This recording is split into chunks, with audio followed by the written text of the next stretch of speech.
Hello எல்லாரும் எப்படி இருக்கீங்க?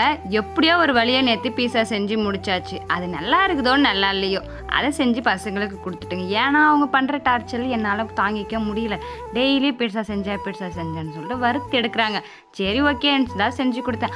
அதுக்கப்புறம் என்னடா செய்யறதுன்னு சொல்லிட்டு யோசிச்சுட்டு இருந்தேன். சரி ஓகே, ரொம்ப நாளாக இந்த பன்னும் செய்யலான்னு கொஞ்சம் ஆசையாக இருந்துச்சுல, அதையும் இன்றைக்கி செஞ்சு முடிச்சிருவோம் அப்படின்னு சொல்லிட்டு தான் பன்னுக்கு தேவையானதெல்லாம் ரெடி பண்ணிகிட்ருக்கேன். பன்னுக்கு செய்யறதுக்கு முன்னாடி எல்லோரும் கை கரெக்டாக இருக்கணும்னு யோசிக்கோங்க. ஏன்னு பார்த்தீங்கன்னா பன்னு செஞ்சு முடிக்கிறதுக்குள்ள கையெல்லாம் வலிக்குது. ஏன்னா பன்னுக்கு தேவையான மாவை பிசைஞ்சு சாஃப்டாக பிசைணுமா, அதுக்கப்புறம் தான் பன்னு வருமா, இல்லை பன்னு பொங்கி வராதான் அப்படின்னு சொல்லிட்டு சொல்லியிருந்தாங்க. சரி விட ரைட்டு, நாம் செய்யலையோ பன்னு வருதோ வரலையோ அதை ட்ரை பண்ணிடுவோம் அப்படின்னு தான் பன்னு செஞ்சிட்ருக்கேன். இருந்தாலும் பன்னு மாதிரி தான் வந்துச்சு. இது பன்னு மாதிரி இருக்குதா, அது என்ன மாதிரி இருக்குன்னு சொல்லிட்டு கமெண்ட் பண்ணுங்க. இந்த பன்னு பிடிச்சிருந்துச்சுன்னா லைக் பண்ணுங்க. அப்படியே என்னோட சேனலை மறக்காமல் சப்ஸ்கிரைப் பண்ணிக்கோங்க. அப்போ தான் நான் போடுற வீடியோ உங்களுக்கு வரும்.